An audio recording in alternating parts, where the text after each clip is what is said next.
What's up guys, you are watching Sid Gaming and today we are going to talk about the error E-82000113. It's a redeem code error when you try to redeem your code on your PlayStation 5 PSN account. So here we go.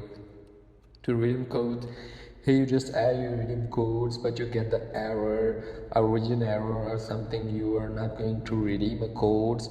So I'm just going to try it. It's a random number, and after that you get the error information or a payment error. So you just go check the account management and account information, and here is the address in the last. Here you have the address. You must check the address and origin. So you have a Turkish.